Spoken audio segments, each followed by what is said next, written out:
Luis Nery, sinabing mabunganga si Casimiro. Hindi ko alam magagawa ko sa'yo. Nadamay pati si Naoya Inoue.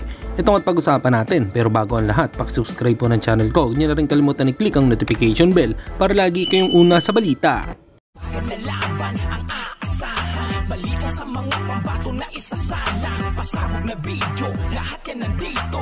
Nino Cruz TV ang iyong paborito. Pag-usapan nga po natin mga kaboxing, mainit na pinag-uusapan ang pagkawala ng interes ni Luis Pantera Nery na labanan si Casimiro. Kung matatandaan nyo ang sinabi noon ni Nery na hindi siya takot dito at para lang itong tuod at mabunganga daw itong ating kababayan. At kapag sila ay nagkaharap sa loob ng ring ay papakita umano niya kung ano ang kanyang makakayang gawin. Kaya dahil dyan ay humirit si Casimiro at pinuna na naman ang madalas na pagsablay ng dating world champion sa kanyang pagkuha ng timbang.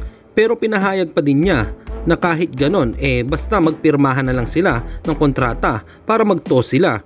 Pero mukhang sagot ni Nery dito ay parang hindi ata siya interesado dahil hindi umano worth it na makalaban si WBO Global Champion.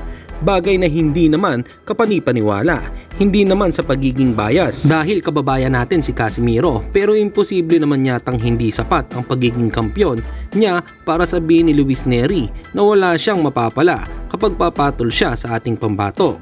Sabihin na natin na hindi takot ang Meksikano, pero parang napakapihika naman yata niya. Baka nakakalimutan niya bukod sa ilang beses niyang pumalpak sa timbangan at nahuli na din siya dati, nagpositibo sa paggamit ng banned substance. Kaya parang unti-unting tapalan o linisin ang pangyayari noon. Siya dapat ang naghahabol para labanan at umasa na talunin ng isang kagaya ni Casimiro.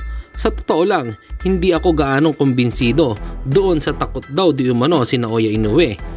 Kaya panay atras ng laban nila ni Casimiro dahil itong si Inoue ay hindi naman sasali noon sa World Boxing Series kung may kinatatakutan siyang fighter. At ayon nga mismo sa kanya ay si Bob Arum lang daw ang dahilan kung bakit hindi pa matuloy-tuloy ang laban nila ni Casimiro. Pero dito naman kay Luis Pantera Nery ay napakataas naman ata ng tingin sa kanyang sarili.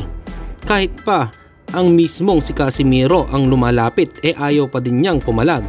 Kumbaga, lahat ng boksingero ay gustong makatungtong sa tuktok. Bakit ang Meksikanong ito ay parang ayaw?